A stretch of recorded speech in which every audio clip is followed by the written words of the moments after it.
welcome back to Happy Apple Core Homestead. Today I am going to give you one of my favorite recipes.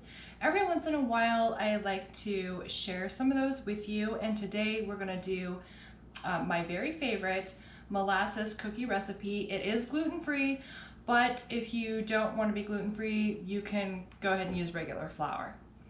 So I'll start by telling you what we need. I will have everything down in the description box so you can make a batch of your own as well. So I'm using a KitchenAid mixer, but you can do it by hand or use a handheld one, or however you like to mix things, okay? I'm using this Namaste flour. I get it from Costco. It's a really great one-to-one flour blend for gluten-free cooking. And if you're a gluten-free baker like I am, you really do need kind of some specialty flours and a blend. It really does make all the difference. However, that said, I do have some amazing almond flour recipes.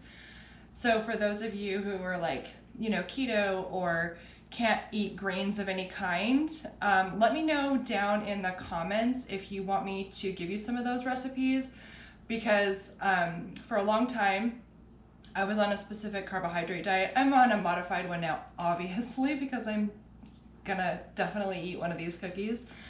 But I learned how to make some comfort food and still, not get those, grains in the tummy.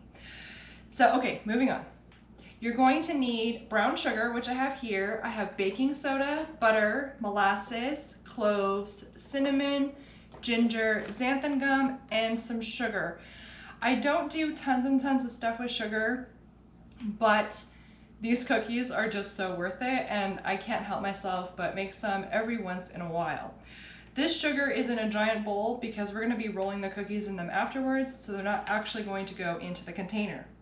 In addition to those ingredients, you're going to want some measuring spoons. I have a 1/4 cup and a 1/2 teaspoon, but like I said, everything will be down in the description. You can use whatever measuring spoons you want, or if you just want to sprinkle things in as you go, like I'm all for that. Okay, step 1 is we are going to put in 3/4 cup of butter into the bowl.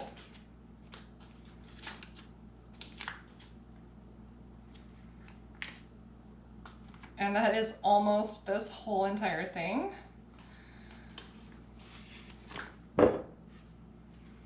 This butter is softened, and I do recommend that you leave it on the counter for a little bit.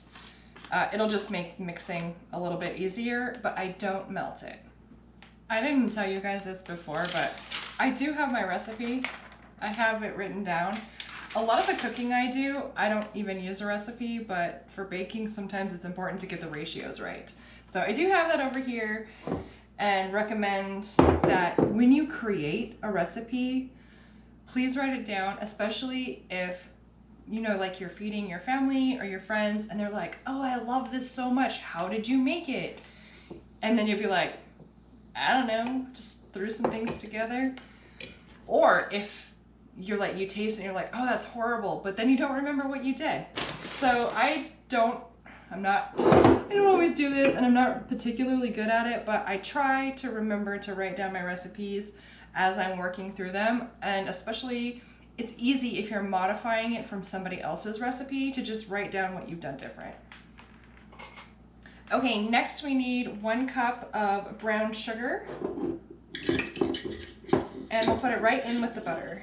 You can pack it down if you want, or just do like heaping scoops.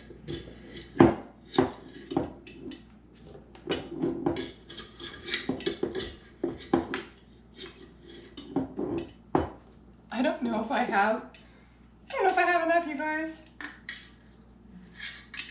Uh-oh.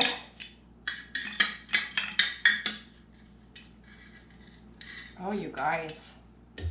Am I gonna have enough?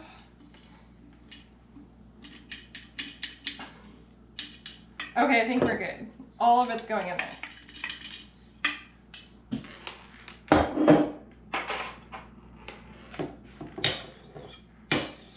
Once you have your brown sugar and your butter together, go ahead and give it a good mix.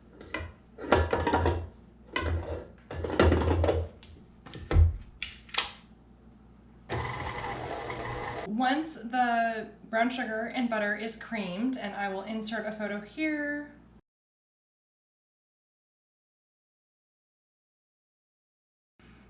You're going to want to add your molasses and other ingredients.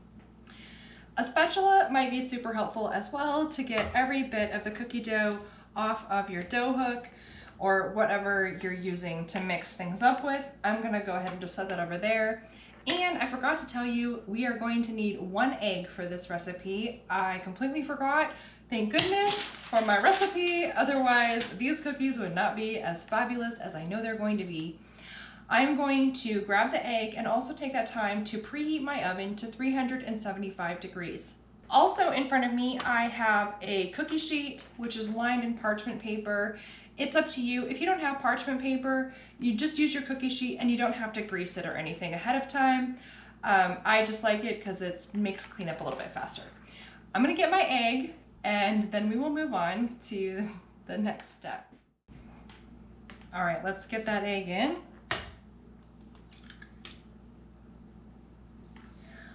Next, we'll put in a 1/4 cup of molasses.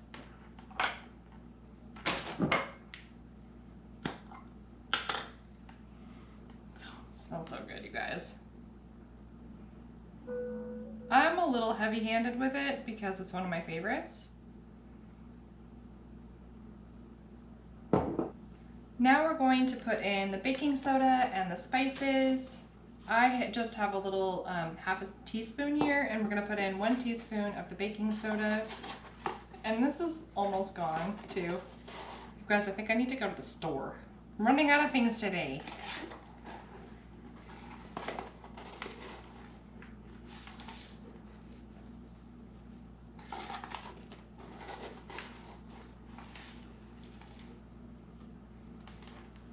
Then we will do a half a teaspoon of cloves.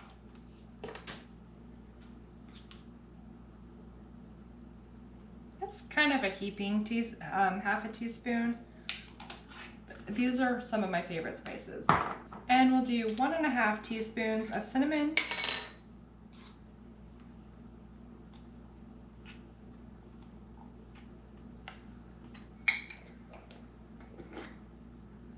And 1 teaspoon of ginger.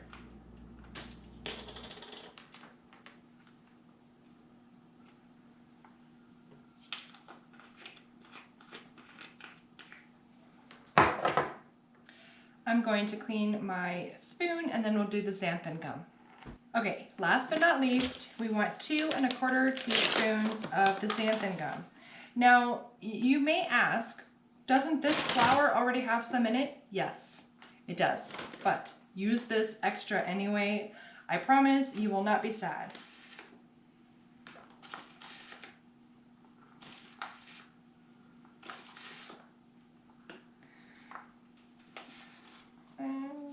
Just try to get 1/4 in there. Now we will get this all mixed up very nicely. This is beautifully mixed now. I'll insert a photo here so you can see inside my bowl.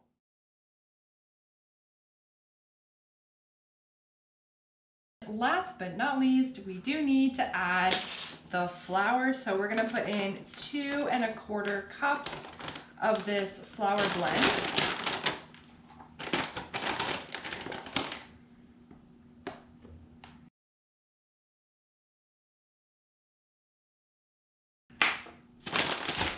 And give that a good mix.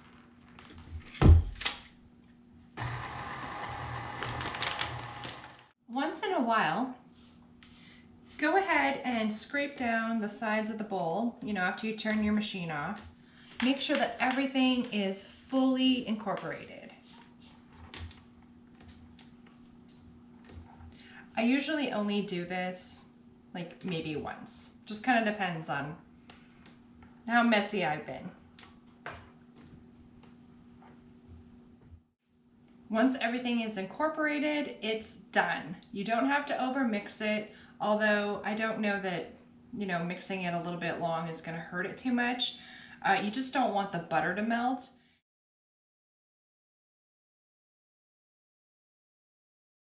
And you can see that the cookie dough is sticking to the paddle, and that is kind of the consistency that we want. If you're finding that for whatever reason, maybe your egg was giant, or I don't know. If you're finding that your dough is like sliding off, put in a little bit more flour. Now I'm going to use my spatula to remove the dough from the paddle.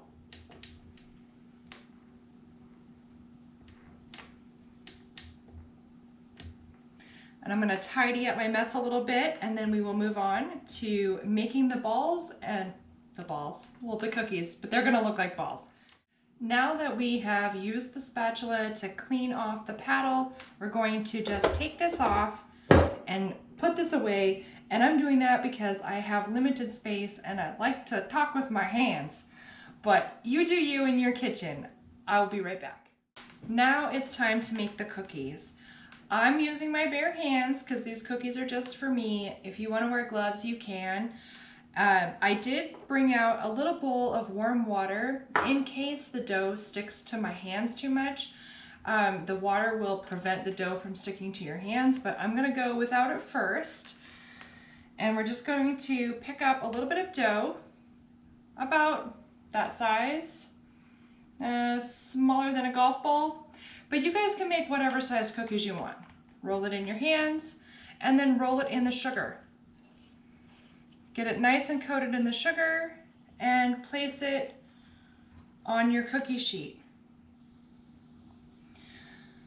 I like my cookies to be, I don't know, like 2 or 3 bites worth of a cookie. So not super duper big.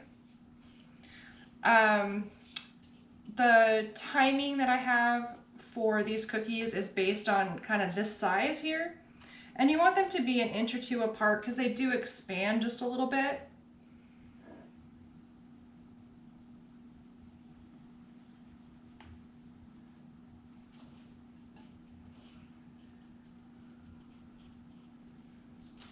So anyways, of course, if you make bigger cookies, you might need to cook them longer. Well, I mean, pretty sure you will need to cook them longer. And I know from experience that this batch of cookies will take 2 trays, but I'm just gonna go ahead and work on getting this tray full first. And I won't waste your time watching me ball up all these cookies because I think you get the point. When I get them all done, we'll come back for the next step. That didn't take hardly any time at all. I didn't even need the little cup of water to protect my hands. They really didn't stick all that bad, but it's just a little pro tip for you if you want to try it. It is time to put these in the oven. I have a double oven here, so I have them both preheated. I'm gonna put both of these trays in, and as soon as they come out, I will see you again. The cookies are all done. They have only been in the oven for 8 minutes. And the trick to the perfect chewy cookie is don't let them cook too long. So clearly you don't want them undercooked, right? Because they have egg in them or whatever. Or maybe you just don't want an uncooked cookie in the middle. 8 minutes for this size is absolutely perfect. I'm going to leave them on the tray where the heat of the tray will continue to cook them just a little bit longer. And then you can put them on a wire rack if you like, or if you want, you can just leave them here until they cool off and put them on a tray. These cookies are beautiful out of the oven. They are great to just put in a bowl and eat for a couple of days with your tea. And also they freeze beautifully. Clearly there are too many cookies for me to eat in one sitting, so I will freeze a bunch of them, and they are delicious right out of the freezer. Of course, out of the freezer they will be nice and crunchy, but you can set them out and they won't be as chewy as fresh.